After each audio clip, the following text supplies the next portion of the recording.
sesuai dengan apa yang menjadi tujuan pembelajaran yang diberikan oleh Pak Tio atau yang belum. Untuk sementara, untuk awal Pak Tio, mungkin ini saja yang bisa saya sampaikan. Ya. Saya kira wassalamualaikum warahmatullahi wabarakatuh. Waalaikumsalam warahmatullahi wabarakatuh. Baik, terima kasih kepada Bapak Dr. Dodik Mulyono, Magister Pendidikan, atas penyampaiannya terkait dengan aspek media juga. Baiklah, apakah Bapak Dr. Agung beserta Bapak Dr. Supriyanto sudah bergabung?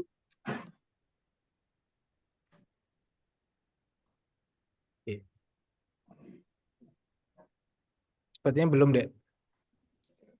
Baiklah, kalau belum, kita buka saja sesi diskusi mengenai pengembangan modul IPS berbasis Project Based Learning kepada Bapak Ibu hadirin serta teman-teman rekan mahasiswa yang ingin bertanya serta memberikan saran atau tanggapan kepada hadirin dipersilakan.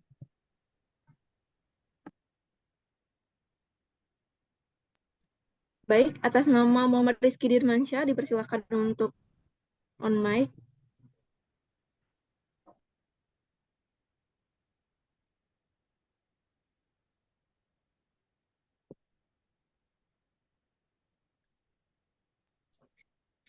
Baik, kepada Rizky dipersilakan. Baik, assalamualaikum warahmatullahi wabarakatuh. Waalaikumsalam. Sebelumnya, ya baik, terima kasih yang terhormat para profesor dan juga dosen Bapak Ibu sekalian. Sebelumnya perkenalkan, nama saya Muhammad Rizky Dirmansyah dari Universitas PGRI Silampari. Saya merupakan mahasiswa Prodi Pendidikan Guru Sekolah Dasar.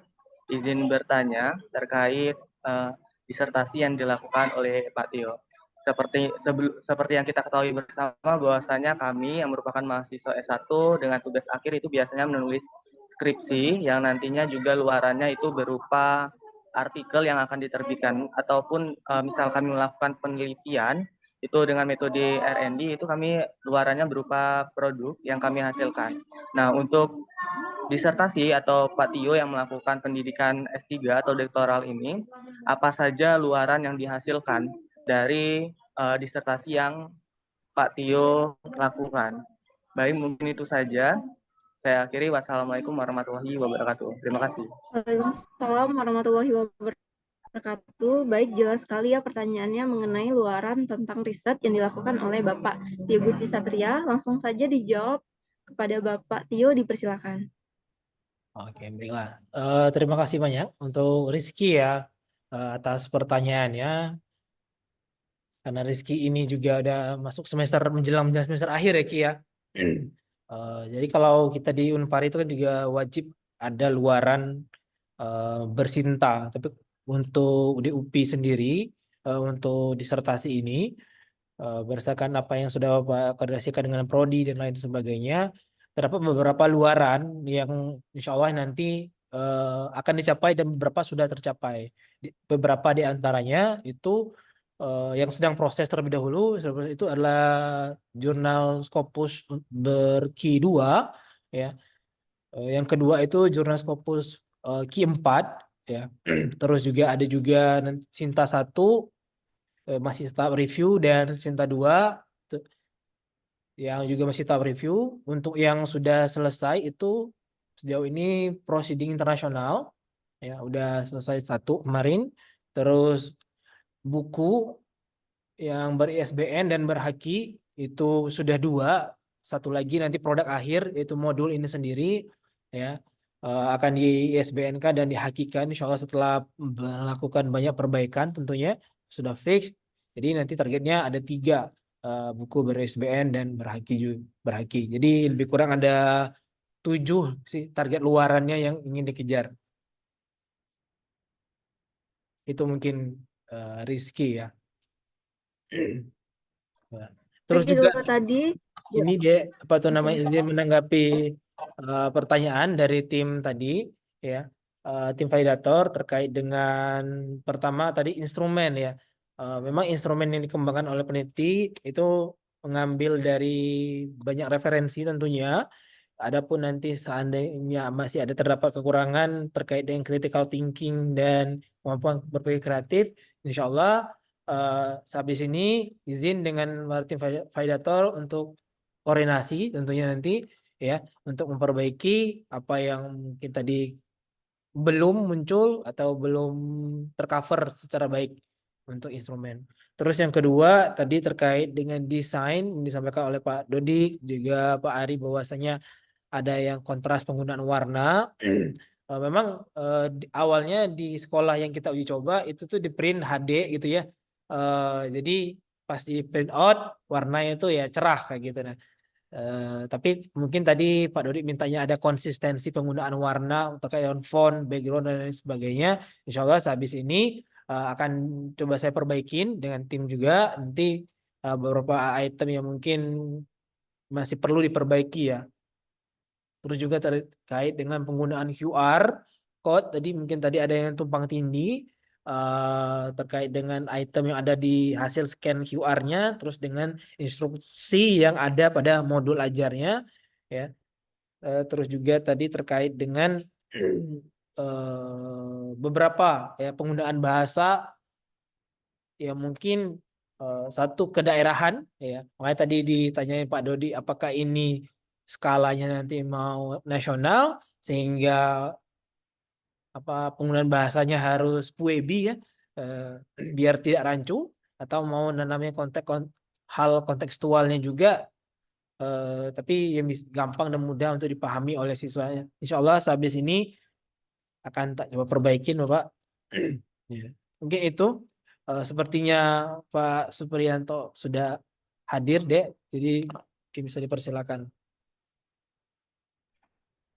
Baik, terima kasih kepada Bapak Tio. Itu tadi untuk Saudari Rizky sudah jelas ya apa saja luaran untuk riset yang dilakukan oleh Bapak Tio.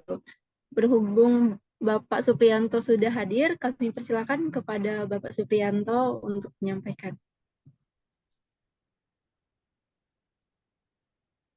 Baik, terima kasih.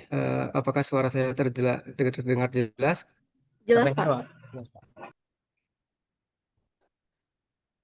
Bismillahirrahmanirrahim. Assalamualaikum warahmatullahi wabarakatuh. Waalaikumsalam warahmatullahi wabarakatuh. Alhamdulillahirrahmanirrahim. Bisa bersilaturahmi kembali, bisa bertemu dengan Prof. Sapria, Prof. Udin, kemudian ada Pak Dr. Cepi.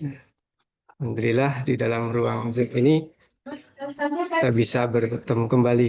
Prof. Sapria masih ingat dengan saya, Prof?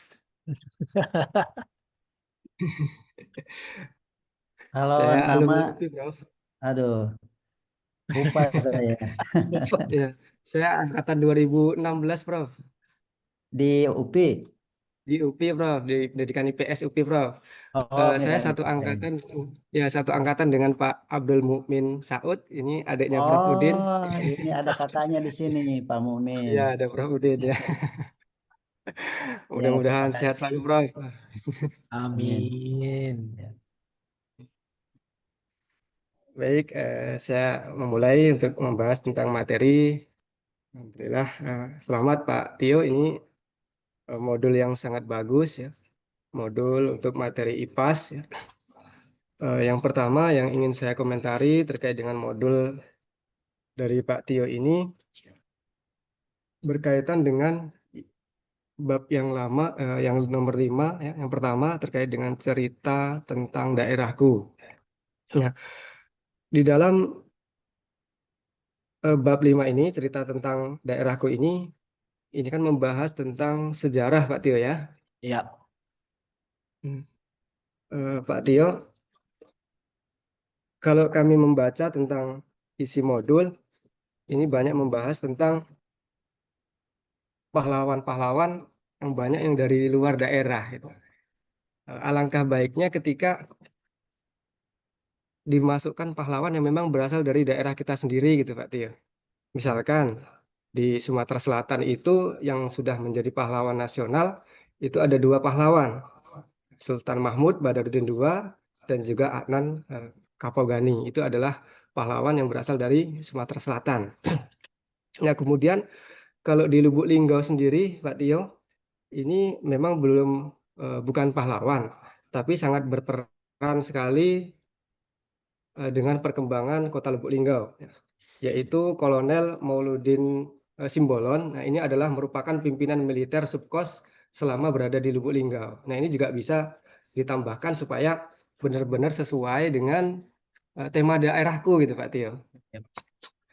Nah, kalau untuk data-data ini terkait dengan Kolonel Mauludin Simbolon, ini semuanya ada di Museum Subkos di Kota Lubuk Linggau. Ini lengkap. Nanti Pak Tio bisa berkomunikasi dengan Pak Berlian. Ini alumni Unpari juga Pak Berlian ini.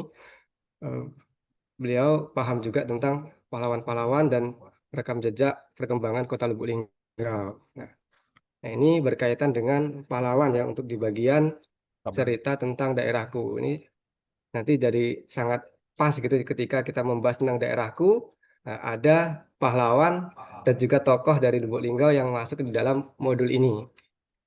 Nah, kemudian terkait dengan pembahasan tentang konsep sejarah. Nah, kalau di dalam modul ini diuraikan bahwa sejarah itu merupakan cerita itu Pak Tio ya.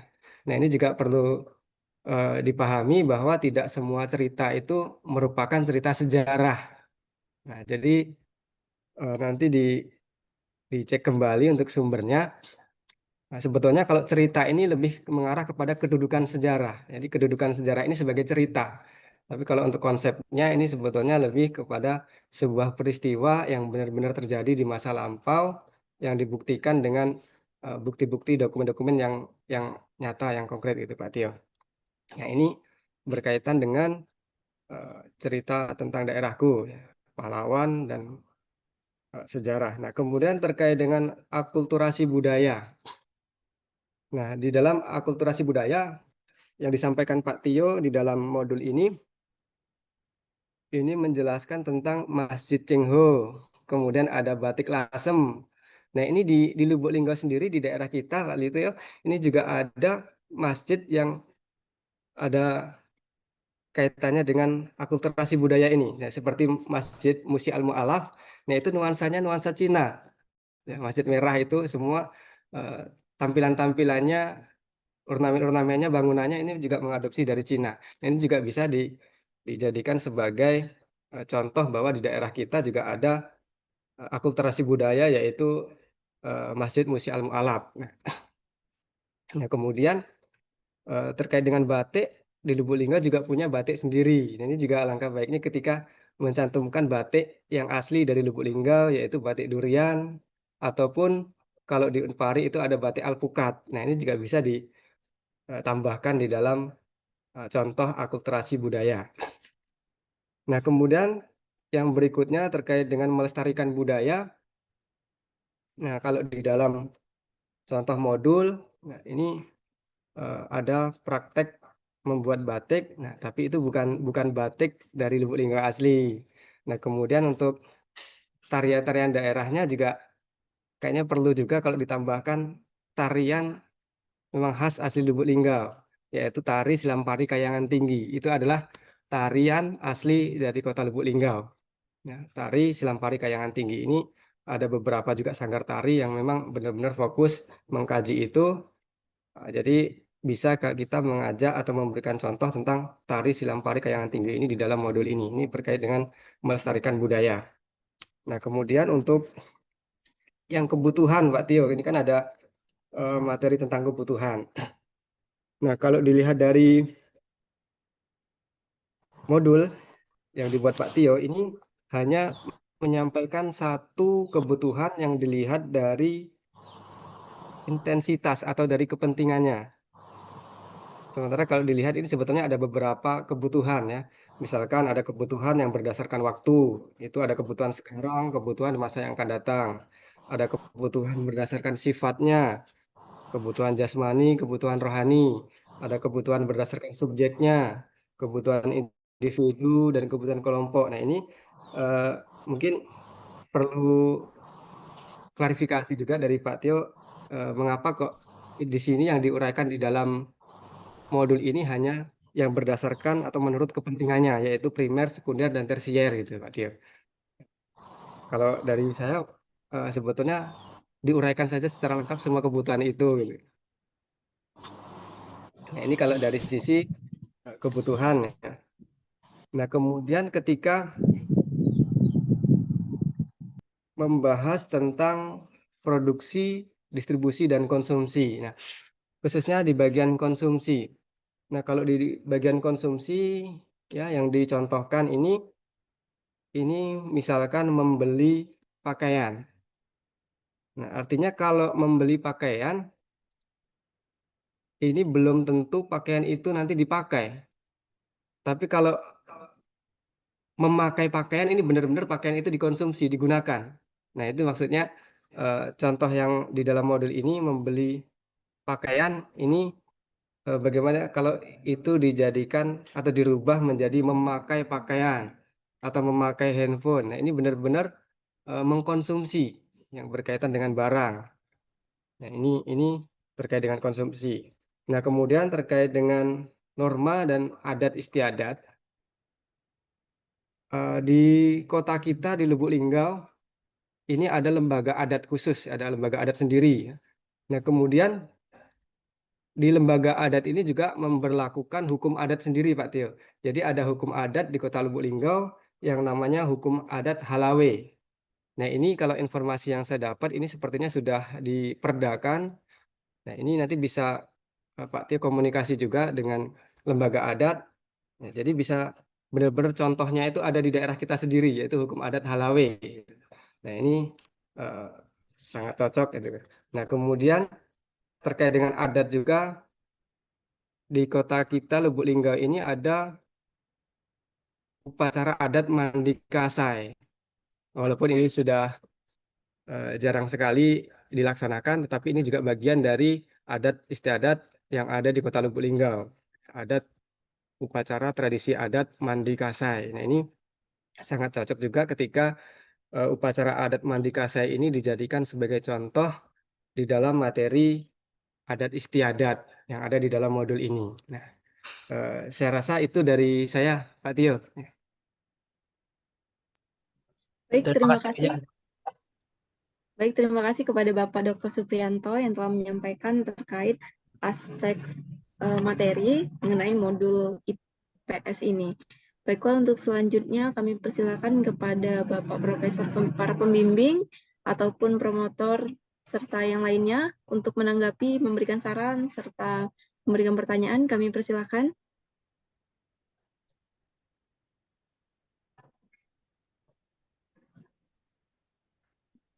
Halo, Assalamualaikum. Waalaikumsalam, Prof. Waalaikumsalam. Mangga, Prof. Pak Udin dulu. Sapria, Mangga. Tia Sapti Payunnya. Mangga, sok, mangga, Pak Udin. Ya, boleh. Oke, Assalamualaikum warahmatullahi wabarakatuh. Waalaikumsalam. Para promotor, Pak Prof. Sapria, Pak Cepi yang saya hormati, Bapak Ibu pembahas, para mahasiswa, khususnya Pak Tio sebagai calon dokter di UPI. Pertama, terima kasih Anda sudah melaksanakan tahapan-tahapan dari proses riset dan development yang harus dilaksanakan oleh seorang mahasiswa sesuai dengan ketentuan yang ada. Yang mudah-mudahan dari FGD ini dapat diperoleh informasi yang lebih aktual sesuai dengan konten yang ada. Secara teknis mungkin nanti kita bicarakan setelah Pak Tio memperbaiki atau merevisi apa-apa yang disarankan oleh para pembahas tadi. Yang kedua, ini memang prosedur yang harus ditempuh. Modulnya nanti mungkin kaitan dengan Pak CP ada modul digital ya. Kita sekarang sedang mengembangkan kalau modul ini mau dijadikan modul IPAS kelas 4 secara nasional, harus hati-hati ya. Tetapi kalau hanya sementara diberlakukan untuk di Lubuk Linggau, mungkin tadi lokal kontennya harus diperkuat supaya sesuai dengan kondisi aktual. Tapi memang saya setuju dengan Pak Arif tadi bahwa nampaknya belum pembahasan tentang materi ini terkait membahas dengan kreativitas atau berpikir kreatif dan kritisnya belum muncul, sehingga harus dispesifikasi, dilihat dulu indikatornya. Indikator kreatif kelas 4 itu apa? Ya, indikator berpikir kritis kelas 4 itu apa? Nah, materi A, materi mana yang bisa mendukung supaya nanti modul ini bisa dipakai sebagai modul belajar mandiri oleh para siswa dengan bahasa anak-anak gitu ya. Kontennya saya serahkan pada Pak Pria, tapi yang jelas pada modul digitalnya Pak Cepi akan melihat dengan teliti supaya produknya betul-betul eligible untuk dijadikan karya monumental dari Pak Tio. Dan mudah-mudahan semuanya nanti bisa memanfaatkan modul ini untuk meningkatkan kreativitas pada konteks lokal maupun konteks nasional. Dari saya itu saja dulu. Sekali lagi mohon maaf, minta izin duluan karena ini lihat Pak Sapria sering kejar-kejar itu TPK beliau kurikulum. Ya. Bangga Prof. Satu nuhun. Bangga nuhun pisan. Terima kasih Pak Ya, Tio ya, tolong, mudah-mudahan Prof. selesai cepat. Terima kasih. Assalamualaikum Amin. warahmatullahi wabarakatuh. Izin Waalaikumsalam live. Salam warahmatullahi Hai, wabarakatuh. Prof. Langsung ke Pak Cepi aja ya. Dulu saya terakhir aja. Siap, Prof. Iya. Baik, Bangga. baik. Terima kasih. Assalamualaikum warahmatullahi wabarakatuh. Waalaikumsalam warahmatullahi wabarakatuh. Prof. Udin yang saya hormati, tadi sudah menyampaikan Prof. Sapria sebagai promotor dan para validator yang hadir di sini, ya Pak Ari juga tadi, Pak Supriyanto juga Pak Dodik ya, dan Bapak Ibu yang hadir. Terima kasih banyak kesempatannya dan tentu yang kami banggakan Pak Tio ya. Ada beberapa catatan yang ingin saya sampaikan, ini mungkin secara random aja ya. Tentu ada beberapa yang mesti dipastikan begitu, bahwa ini memang harus sangat sejalan ya, inline antara gagasan yang disampaikan di awal tentu saja, dan tentu harus terrealisir dalam bentuk produk yang dihasilkan, dan tentu dalam kerangka riset yang juga tepat begitu ya. Dan ini tentu harus sangat inline ya, sejalan gitu, supaya nanti betul-betul secara ilmiah itu bisa dipertanggungjawabkan, dan tentu nanti pengguna juga trust ya dengan produk yang sudah dihasilkan oleh Pak Tio. Yang pertama ini mungkin agak juga nanti ke substansi ya, mohon dipastikan Pak Tio ya. Tentu kerangka riset ini juga berangkat dari adanya permasalahan ya, antar gap terutama ya. Saya melihat kembali ini sebenarnya pembicaraan yang sudah kita lakukan sejak awal sekali kita melakukan proses bimbingan, tapi saya baca lagi kemarin dari dokumen yang Pak Tio sampaikan kepada saya coba memastikan lagi memang perlu ada penguatan di dalam riset ini terkait dengan problem statement ya, yang perlu agak lebih kuat ini ya, karena kan riset ini mengangkat tentang bagaimana meningkatkan kemampuan berpikir kritis dan juga kreatif gitu ya. Nah, kedua variabel itu tentu harus ditunjang dengan adanya kondisi yang sedang tidak baik-baik saja ini di Indonesia ataupun di lokus ya yang kita lakukan risetnya gitu. Jadi saya melihat bahwa memang kalau urgensi dari proyek itu memang sudah kuat gitu ya. Urgensi dari sisi keterampilan berpikir kritis dan juga kreativitas ini urgensinya juga sudah cukup kuat di dalam riset ini, tapi potret gambaran problem atau permasalahan terkait dengan lemahnya ya kedua keterampilan tersebut itu memang perlu dipotret secara lebih kuat begitu ya. Karena itu yang kemudian menjadi satu entry point kita ya, starting point kita melakukan riset ini gitu ya. Itu tolong nanti dicari datanya yang tentu sumbernya harus dari riset, baik itu sifatnya adalah primer ya, kita melakukan studi awal misalnya, maupun dari sekunder, data-data yang sudah dilakukan oleh riset-riset yang sudah lalu begitu ya. Tentu biasanya kajiannya adalah kita membandingkan, mengcompare antara ideal condition sama existing conditionnya. Jadi idealnya kemampuan berpikir kritis anak-anak kita ya di segmentasi yang kita bidik itu di SD ya, itu seperti apa dan bagaimana kondisi yang sekarang ada gitu ya. Nah, itu yang kita perlu kaji di awal. Itu mungkin saya hanya mengingatkan aja, secara substansi perlu diperkuat, karena biasanya pertama kali ketika melakukan proses ujian itu diantaranya sejauh mana ini urgensi problem statement yang ada dalam riset ini. Kemudian yang berikutnya tentu produk dari penelitian ini dalam bentuk modul, ya tentu modul adalah sesuatu hal yang sudah mainstream ya, sudah biasa ada di sejak dulu kita belajar di kurikulum kita, terutama di masa Orde Baru lah begitu ya. Sampai sekarang itu memang modul itu menjadi salah satu bahan ajar yang sangat populer ya. Jadi ini bukan sesuatu hal yang baru. Tapi tentu saja tadi disampaikan oleh penanya yang pertama begitu ya.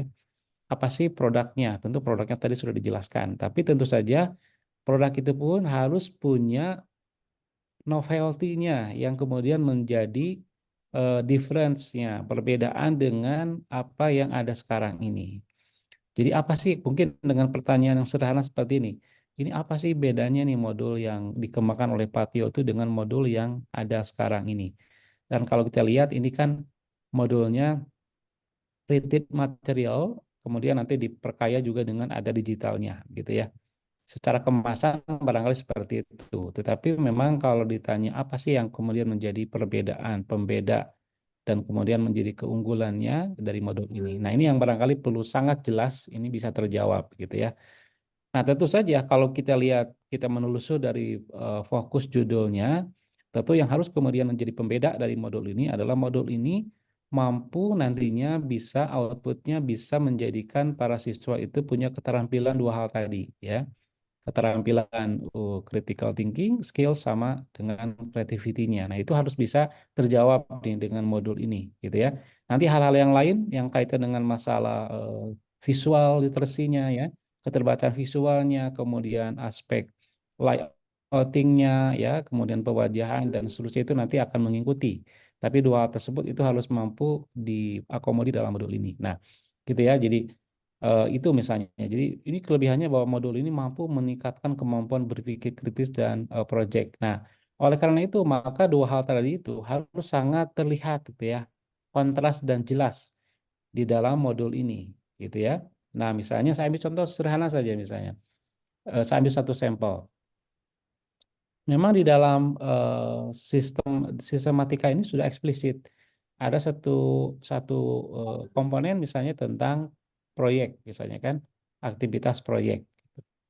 Nah, tentu aktivitas proyek ini juga harus sangat kental sekali bahwa ini betul-betul proyek yang bisa mengasah kemampuan kreativitas misalnya.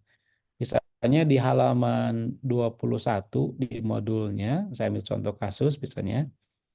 Nah, di situ kan ada proyek begitu di halaman 21. Tetapi yang saya lihat di sana, proyek yang dikerjakan oleh para siswa itu tidak jauh beda dengan pengerjaan tugas biasa, ya, latihan biasa, misalnya mengerjakan soal, gitu ya. Nah itu contohnya. Memang tidak semua, tapi ada bagian yang memang tidak kelihatan pembedanya antara proyek dengan mengerjakan soal biasa ataupun latihan biasa, gitu ya. Nah, proyek ini memang dia punya karakteristik yang khas ya, berorientasi produk, aktivitas menjadi core-nya gitu ya. Dan langkah-langkah operasional kerjanya pun juga itu biasanya mengikuti pada langkah-langkah SOP pengerjaan sebuah proyek yang ya sangat mengutamakan dari sisi quality-nya.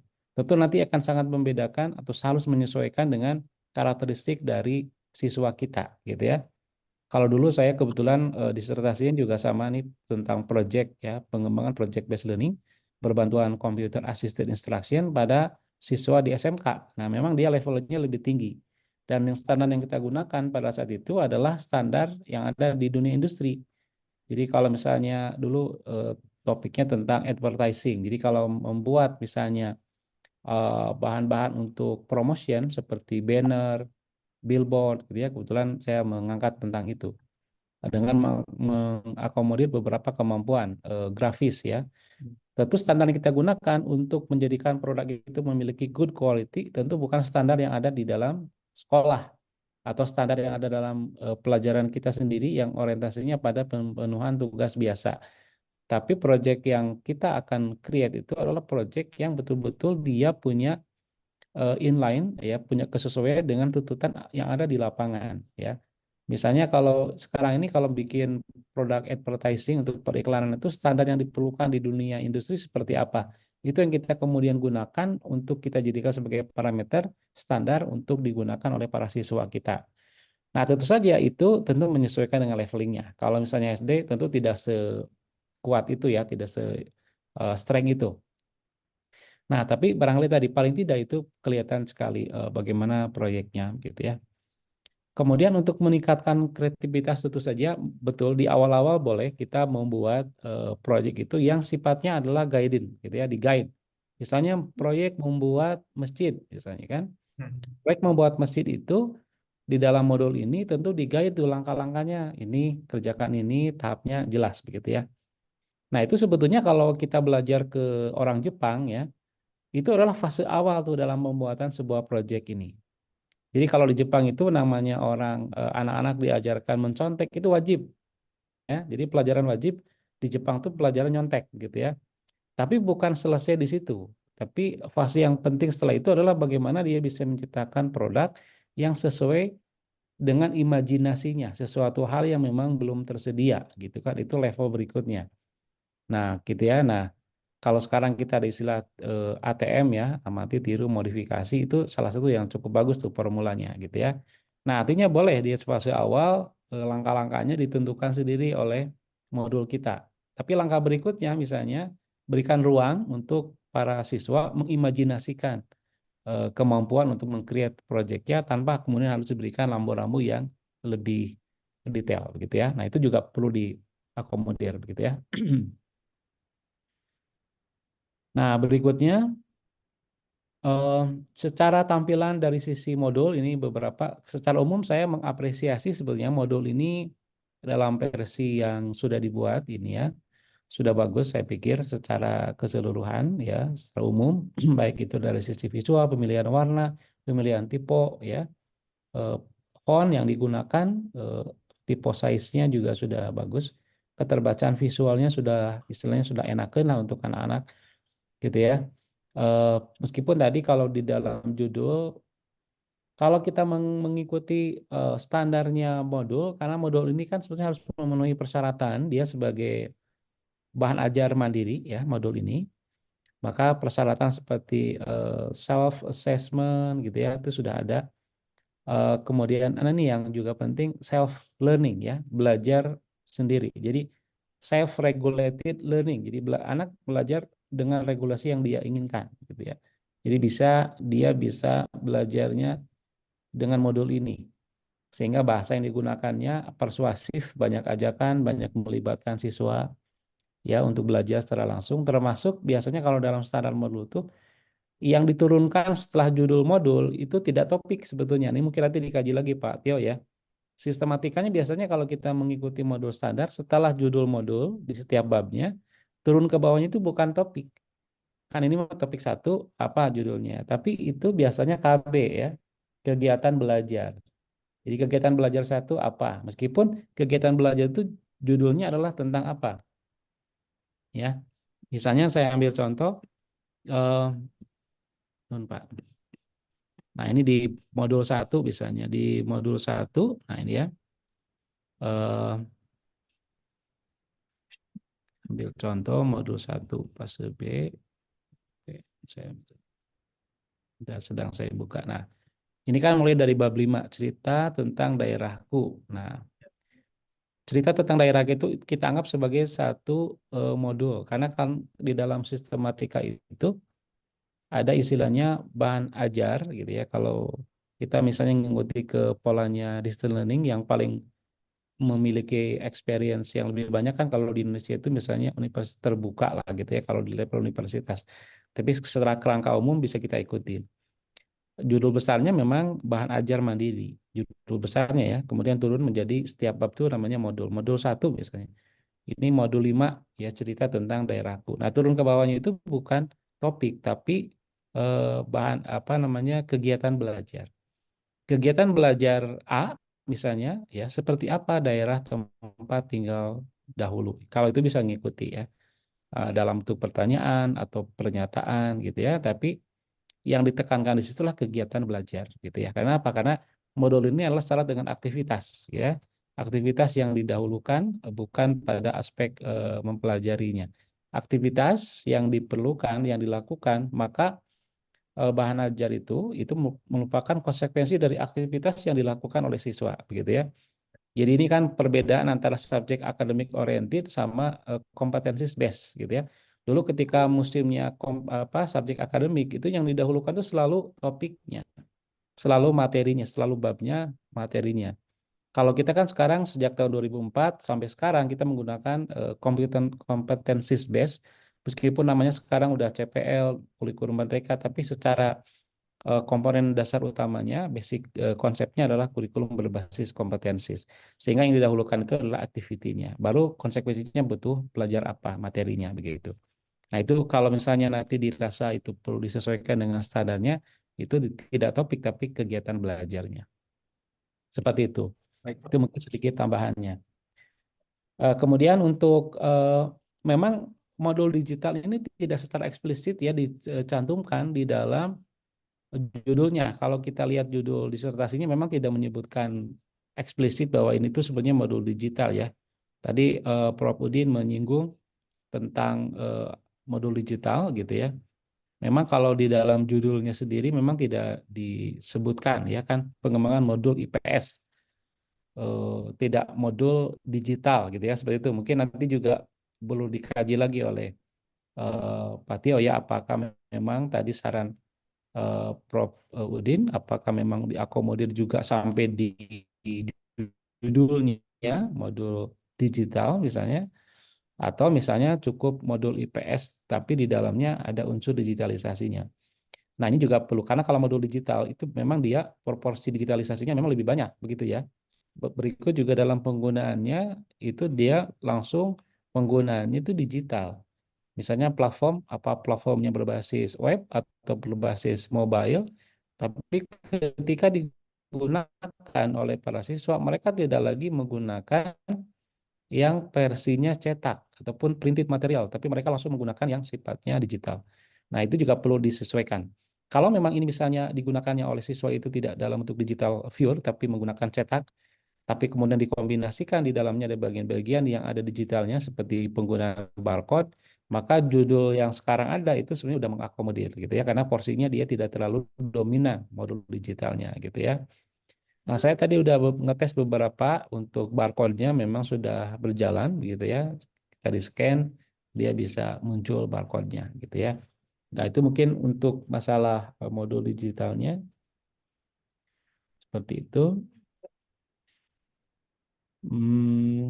Saya pikir sudah dari beberapa catatan yang pokok aja dulu gitu ya. Mungkin hal-hal detail yang diperlukan nanti ataupun ada permasalahan yang disampaikan kita bisa diskusi lebih intens ya di sesi yang lain begitu. Saya pikir untuk sementara itu saja dulu. Terima kasih banyak Ibu Dia. Terima kasih ya. Assalamualaikum warahmatullahi wabarakatuh. Itu Waalaikumsalam. barangkali Prof. Waalaikumsalam warahmatullahi Warahmatullahi wabarakatuh. Baik, terima kasih Prof. Cepi. Apakah ada tambahan dari Prof. Sapria? Ya, bismillahirrahmanirrahim. Assalamualaikum warahmatullahi wabarakatuh. Waalaikumsalam.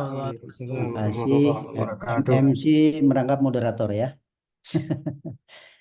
Oke, tim reviewer atau validator sekaligus terima kasih ini masukannya tadi ya dari Pak Ari, Pak Supriyanto, Pak Dodi. Kemudian juga ada dari unsur mahasiswa tadi Pak Nanda Rizky ya. Prof. Udin tadi sudah WA jadi ada tugas berikutnya masih ngurus kurikulum Pak Cepi ya. Kurikulum karena beliau ketua TPK UPI. Iya. Memang di UPI ini sekarang luar biasa sedang sibuk-sibuknya penyesuaian kurikulum. Gitu ya.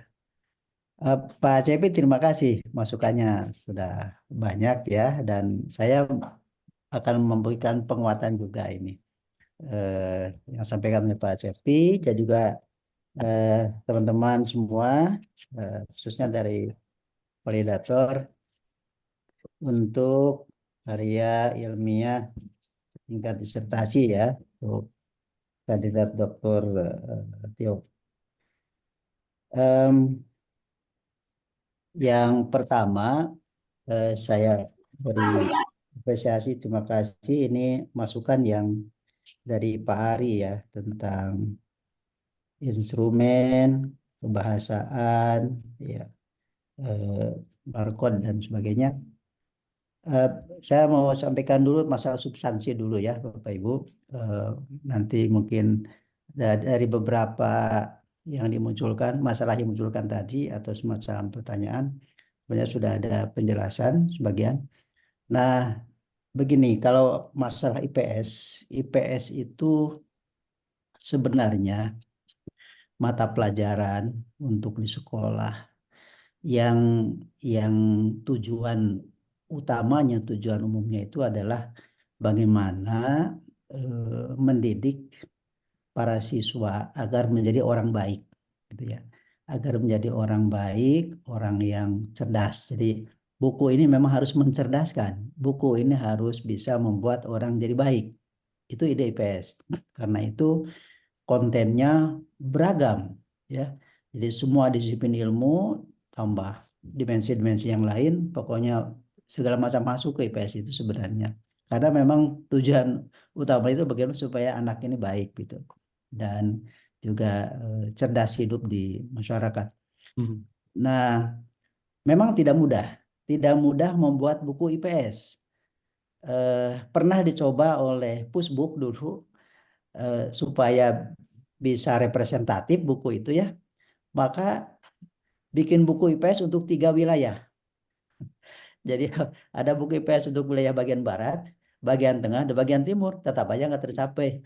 Ya karena ya etnisnya kan lebih dari 250, bahasanya lebih dari 700. Bagaimana mengakomodasi materi yang begitu banyak?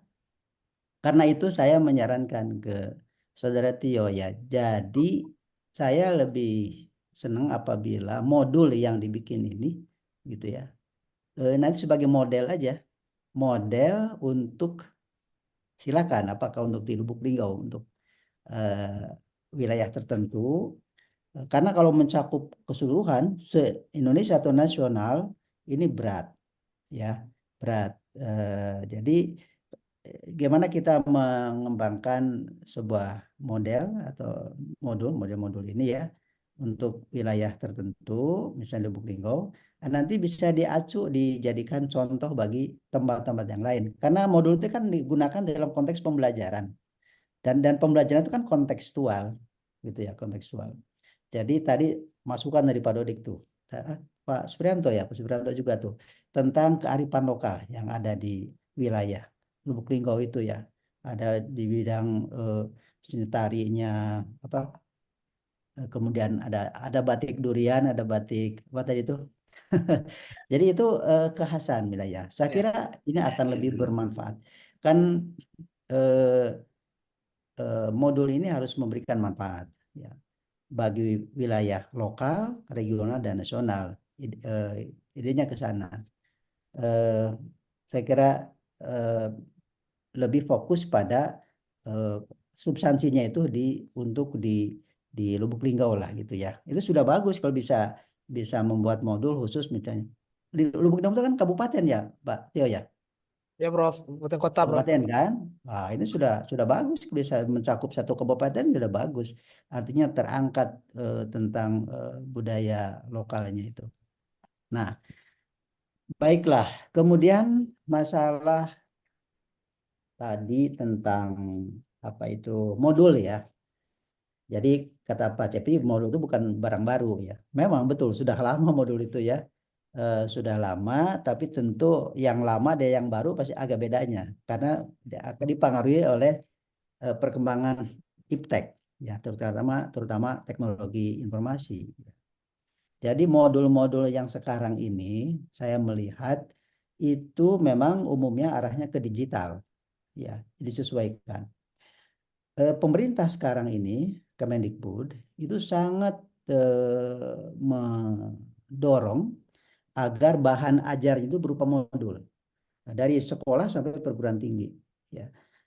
Saya ikut menulis buku MKWU ya, PKN, itu didorong oleh Mendikbud itu, oleh Pak Nadiem itu, agar bahannya diubah, bahan ajarnya diubah dari buku menjadi modul, dan sudah selesai.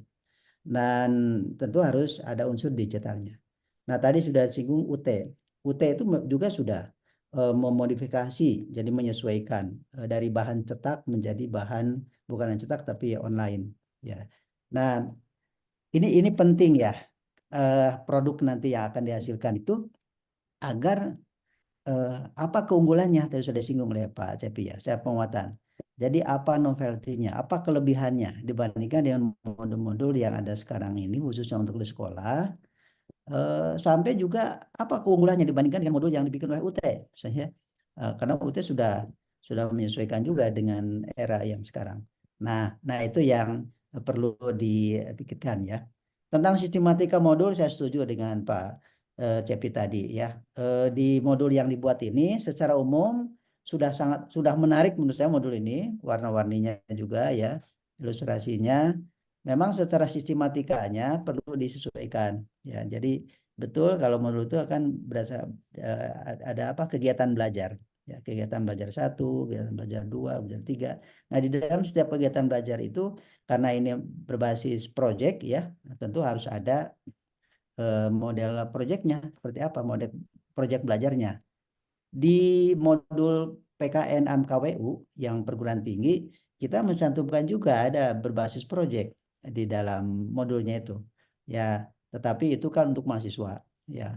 Nah ini untuk SD, untuk sekolah, untuk anak SD ya, apalagi kelas 4 lagi ya. Tadi tentang kebahasaan saya setuju Pak Ari ya. Jadi kita harus menyesuaikan dengan bahasa peserta didik untuk SD kelas 4 gitu ya. Bagus apabila nanti ada ahli bahasa dan uji coba kepada anak SD. Tingkat keterbacaannya sampai di mana gitu ya. Kemenarikannya tadi sudah disinggung oleh Pak Dodik juga, dari ilustrasi sejauh mana ini kegerafikaan ya, mungkin ini modul ini menarik gitu ya. Nah tentu banyak hal yang perlu dilihat lagi ya, dicek lagi, dan ini masukannya menurut saya luar biasa, sangat bermanfaat ya. Sehingga mudah-mudahan Pak Tio sudah mencatatnya ya. Jadi semua yang disampaikan tadi itu sangat bagus ya. Jangan sampai ada yang terlewat ya, untuk ditindaklanjuti, disesuaikan agar lebih bagus nanti produknya gitu ya. Lebih bagus dan coba kita bersaing deh dengan yang dihasilkan oleh Pusbuk ya. Oleh Pusbuk mana yang lebih menarik, apa hasil produk Pusbuk itu dengan yang dihasilkan oleh Pak Tio ya, melalui riset ini. Nah, IPS itu dengan mengangkat berbagai isu yang ada di masyarakat ya, keunikan, keragaman, itu sebenarnya akan lebih menarik ya, akan lebih menarik karena materinya itu memang akan selalu aktual. Nah, tadi disinggung tentang unsur kreativitas dan critical thinkingnya ya. Nah, itu harus ada, harus muncul di modul itu. Jadi ada materi atau mungkin juga prosedur dari project itu bagian mana yang bisa mendorong anak itu berpikir kritis. Bagian mana yang dapat mendorong anak itu berpikir kreatif, gitu ya. Nah, jadi itu harus sampai muncul itu di modulnya itu, supaya nanti memang kalau diuji efektivitasnya tidak diragukan bahwa munculnya kreativitas dan kekritisan siswa itu memang sebagai hasil dari belajar menggunakan modul, gitu ya. Nah, rumusan masalah itu nanti kita internal saja ya, karena masih ada inkonsistensi ya. Inkonsistensi termasuk tadi sudah disinggung masalah tipe dan lain-lain gitu ya. Mungkin dari saya itu saja ya. Saya sekali lagi menyampaikan terima kasih kepada tim validator ya, dan juga tim pembimbing ya Pak Cepi, tadi Prof Udin juga saya kira juga dari mahasiswa. Mudah-mudahan ini Saudara Tio ini dapat mengakomodasi masukan-masukan tadi dan kemudian bisa menghasilkan bahan ajar berupa modul ini betul-betul yang nanti bermanfaat ya bagi masyarakat, khususnya bagi peserta didik. Ya. Tapi jangan tertukar Pak Tio ya, kan ada sekarang di kurikulum Merdeka itu ada modul ajar, Ya, ya. Modul, itu beda ya. beda Prof. Ya, beda ya. Bukan itu bukan modul ajar kan, modul ajar mah berbeda ya. Modul. Terima kasih sekali lagi ya Bapak Ibu. Assalamualaikum warahmatullahi wabarakatuh. Waalaikumsalam. warahmatullahi wabarakatuh. Waalaikumsalam warahmatullahi wabarakatuh. Baik, terima kasih kepada Prof. Sapria atas penyampaiannya. Selanjutnya, apakah ada closing statement dari Bapak Tio Gusti Satria? Ya, baiklah. Alhamdulillahirrahmanirrahim di penghujung kegiatan kita pada hari ini. Tentunya saya ucapkan terima kasih banyak kepada para validator khususnya yang telah memberikan banyak masukan. Pak Dodik tadi, Pak Ari, Pak Suprianto, ya. Terus juga ada rekan-rekan mahasiswa juga tadi, dan tentunya para pembimbing, promotor, Prof. Sapria, Prof. Udin yang juga sudah live, dan Pak Cepi, terima kasih banyak tadi masukannya. Insya Allah setelah ini akan saya perbaiki semua elemen-elemen yang menjadi masukan tadi untuk perbaikan dari tugas akhir atau disertasi ini ke depannya. Terima kasih banyak. Mungkin itu aja Dea, kembali ke Dea. Baik, terima kasih atas closing statement-nya. Baiklah, itulah tadi diskusi mengenai pengembangan modul IPS berbasis Project Based Learning untuk meningkatkan kemampuan berpikir kritis dan kreatif siswa kelas 4 SD yang merupakan riset dari Bapak Tio Gusti Satria, Magister Pendidikan. Kita doakan semoga tahun ini segera selesai serta ilmu yang didapatkan dapat bermanfaat. Kemudian bagi kami juga mahasiswa khususnya Prodi PGSD Unpari mampu mengikuti jejak langkah studi beliau sampai kepada program doktoral. Kemudian kami ucapkan terima kasih juga kepada para profesor serta validator, Bapak Ibu dosen, serta perwakilan dari sekolahan yang hadir dan telah berpartisipasi dalam forum diskusi ini. Bagi Bapak Ibu yang menjalankan ibadah puasa, semoga amal ibadah dapat diterima oleh Allah Subhanahu wa Ta'ala. Baiklah, untuk mengakhiri forum ini, dengan mensyukuri segala nikmat dan keberkahan yang telah diberikan kepada kita, marilah kita akhiri dengan mengucapkan lafaz hamdalah. Alhamdulillah. Baiklah, saya Dea Intri Okrianti, mahasiswa PGSD Universitas PGRI Selampari, selaku moderator, pamit undur diri.